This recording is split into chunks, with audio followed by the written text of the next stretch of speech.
So hello everyone, welcome to another video. Today we are going to talk about Satloker Synergis E&C Global SSEGL. ये company के बारे में हमने पहले भी ये चैनल पर डिस्कस किया है, बट जैसे जैसे चीज़ें बदलती रहती है, जैसे जैसे चेंजेस होते हैं, जैसे जैसे अपडेट्स होते हैं, वैसे वैसे चीज़ों को रीविजिट करना भी ज़रूरी होता है।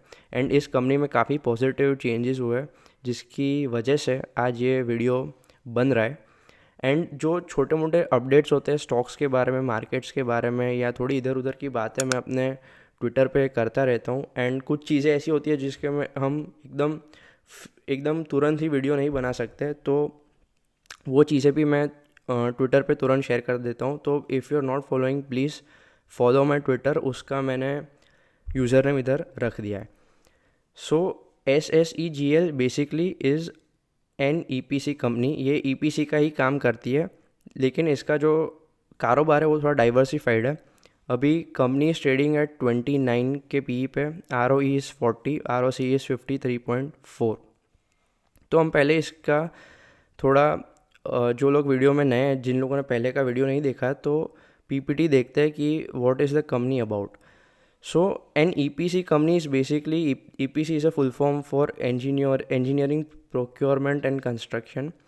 एंड EPC कंपनीज होती है, उसका जनरली मॉडल ऐसा होता है कि इनका जो कैश फ्लो होता है वो मोस्टली नेगेटिव इसलिए होता है कि पहले ये लोग अपने जो बहुत कैपिटल इंटेंसिव बिजनेस होता है, क्योंकि ये जो बिल्डिंग्स या जो भी बनाते हैं तो पहले ये लोग कॉन्ट्रैक्टर्स को पैसे देते, इक्विपमेंट्स खरीदते हैं, और फिर वो जब फेजेस में कंप्लीट होता है प्रोजेक्ट, वैसे वैसे इनको पैसे मिलते हैं। तो ये एक कैपिटल इंटेंसिव बिजनेस है।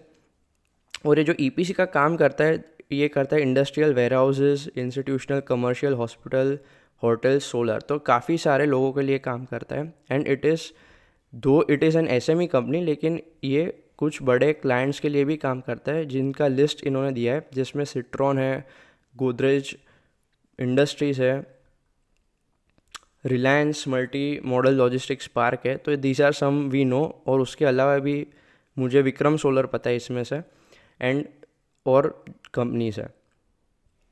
तो इनका जो स्कोप ऑफ वर्क है that is RCC interior work, civil, multi storeyed projects का काम करते हैं, प्री इंजीनियर्ड मेटल बिल्डिंग्स का काम करते हैं। MEP मतलब MEP का फुल फॉर्म होता है मैकेनिकल, इलेक्ट्रॉनिक्स एंड प्लम्बिंग का काम हो गया। सोलर EPC करते हैं, जो स्टैट्यूटरी अप्रूवल्स, कोऑर्डिनेशन, ये सब होता है वो भी देखते हैं, एंड CCTV ये सब भी लगा देते हैं। तो वैसे देखा जाए तो overall it is just an EPC company, but इसमें भी एक चीज़ आती है कि कौन इसके क्लाइंट्स है। अगर इसके क्लाइंट्स इतने अच्छे हैं, जैसे ये प्रीवियस प्रेस्टीजियस क्लाइंट्स का लिस्ट दिया है, जिसमें वापस पेप्सिको हो गया, गोदरेज, इनके करंट क्लाइंट्स भी, रिलायंस हो गया। तो ये सारे जो क्लाइंट्स हैं, इससे हमको ये पता चलता है कि द कंपनी जो है वो काम अच्छा कर रही है, तभी अच्छी कंपनी इनको प्रोजेक्ट्स दे रही है। एंड इसकी वजह से कहीं ना कहीं इनका ये जो EPC की स्पेस है उसमें इनका प्राइसिंग पावर भी अच्छा है। एंड इनको जो ऑर्डर मिल रहा है वो देख के भी हमको ये समझ आ रहा है कि the company is functioning well, वरना ऑर्डर्स इतने मिलने फ्रीक्वेंटली इज़ नॉट पॉसिबल, जिस पे हम आगे बात करते हैं। ये इसका जो नंबर्स दिए इसमें, उसमें 800 करोड़ की इसकी ऑर्डर बुक है। अब keep in mind that this numbers are, ये जो PPT है वो मई 2025 का है, तो ये करंट अपडेटेड नंबर्स नहीं है। पहले उसकी जो मई तक की जो ऑर्डर बुक थी वो थी 1800 CR की थी, उसमें से उन लोगों ने बिड किया था 9210 करोड़ का, और 72 completed projects, 19 ongoing projects थे। So this was it till May. इसमें FY25 का और H2 FY25 का रिजल्ट दिया है। ये सारे नंबर्स हम देख लेते हैं स्क्रीनर पे। तो because it is an SME, it is giving half yearly results. तो हाफ ईयरली रिजल्ट्स में हमको एक चीज़ साफ नज़र आती है, दैट जो H2 है, मतलब जो सेकेंड हाफ है ईयर का, उसमें इसके रिजल्ट्स काफ़ी स्क्यूड है। That means it is N H2 heavy business. इसका ऑर्डर्स का ज़्यादातर बुकिंग H2 में होता है। तो सितंबर 23 में 46 था, मार्च में आप देख सकते हो 200 का बुक हुआ था ऑर्डर, फिर वापस सितंबर 24 में 142 का था, और मार्च में ज़्यादा था 257 का। अब पहली चीज़ कि ये कंपनी को तो हम ट्रैक कर रहे थे, पहले वीडियो भी बनाया था, लेकिन वापस मेरे नज़र में क्यों आई, because it was getting a lot of orders, काफ़ी ऑर्डर अपडेट्स आ रहे थे इसमें, तो इसलिए मैंने इसको रिविजिट किया। तो हम इसका अगर फाइलिंग देखेंगे NSE का, तो you can see there are a lot of updates. तो पहला देखते हैं ऑफ 28 अक्टूबर। 28 अक्टूबर को कंपनी को एक 35 करोड़ का ऑर्डर मिला फ्रॉम श्रीलंका। तो this is their first international order. फिर 22 अक्टूबर को it got an order of 41 crore from Reliance consumer products, जो काम्पा कोला बेवरेजेस है वो बनाता है उनसे। एंड ऑन 18 अक्टूबर इन लोगों ने एक अपडेट दिया था। अब अपडेट दिया था वो बहुत इंपॉर्टेंट अपडेट दिया है। उसमें इन लोगों ने बताया कि the company has recorded an approximate 75% increase in turnover for half of FY 25 to 26। मतलब ये साल के जो फर्स्ट H1 है 6 महीने, उसमें इन लोगों ने 75% अपना टर्नओवर इंक्रीज़ किया है। उसके साथ साथ इसकी order book as of 18 October is 1296.63 CR। उसके ऊपर इन लोगों ने जो बिडिंग किया है दैट इज़ ऑफ 13,188 करोड़। तो अगर आपको याद होगा कि हमने थोड़ी देर पहले इसका जो FY 25 का PPT देखा, उसमें इसका जो ऑर्डर बुक था दैट वाज 800 करोड़, वो 1300 हो गया है, मतलब 500 से बढ़ गया है। और उनका जो बिडिंग था वो 9000 था, वो 13,000 हो गया है, तो वो भी 4000 से बढ़ गया है। And this was as of 18 October. Now अगर हम इसका जो पहले का जो रीसेंट फाइलिंग देखें, जो लास्ट इन लोगों ने दिया है that is of 28 October which is of today. तो इसमें इन लोगों ने दिखाया है कि their order book as of today is of 1367 crores excluding GST, and this is to be executed in 5 to 9 months। मतलब 5 से 9 महीने में ये जो 1367 करोड़ की ऑर्डर बुक है that is to be executed, वो ऐसा इन लोगों ने बोल दिया है। अब देखते हैं कि इसका मार्च 2025 का जो था वो रेवेन्यू कितना था। तो दैट वाज 400 करोड़।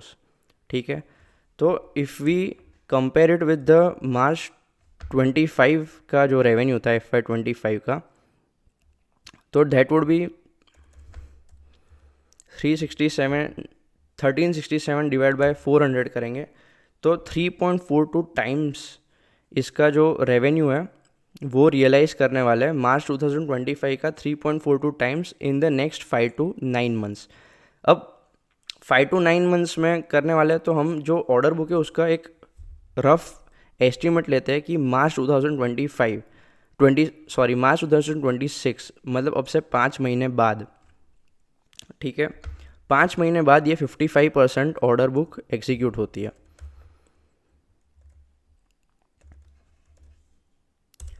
तो उसकी जो ऑर्डर बुक एग्जीक्यूशन से रेवेन्यू आएगा दैट वुड बी 751.85 का टॉप लाइन। अब हम देखते हैं कि इसका जो ऑन एवरेज है वो पैट मार्जिन कितना है। अब इसका जो एवरेज पैट मार्जिन है दैट इज़ अराउंड 10% मैं कहूँगा, क्योंकि मैंने पहले ये नंबर्स देखे हैं। सो फॉर एग्जाम्पल 43/400 10.75 हो गया। अगर हम क्वार्टरली भी इनका देखेंगे तो 26/257 10.11% है। H1 सितंबर 2024 का देखेंगे तो 11% है। तो रफली हम लोग ये जो एस्टिमेट लेते हैं that we will take of 10%। तो 751 जो भी था उसका 10% हम लेते हैं 75 करोड़ का पैट मार्जिन। सो हमारा PAT is 75। Now if we divide by the number of shares the company has that is 2.41। तो इसका जो EPS ग्रोथ होगा that would be of 31। So if we multiplied the EPS by the PE of 30 जो अभी वो trade कर रहा है, then we get the price of 930 and right now it is trading at 521। तो ये जो इंक्रीज़ है दैट इज़ 78%। मतलब 78% का इंक्रीज़ हो सकता है if the execution goes well. अब इसका जो एग्जीक्यूशन अच्छा जाएगा बुरा जाएगा वो तो कोई नहीं कह सकता, बट इन जनरल इसका पहले जो एग्जीक्यूशन ट्रैक रिकॉर्ड रहा है दैट हैज़ बिन गुड। लेकिन इसका जो एस एम ई है that is always one thing you have to be careful about कि एस एम ई स्टॉक्स रहते हैं उसमें प्राइस का मैन्युपुलेशन भी हो सकता है। फॉर एग्जांपल अगर मैं इसका चार्ट खोलूँ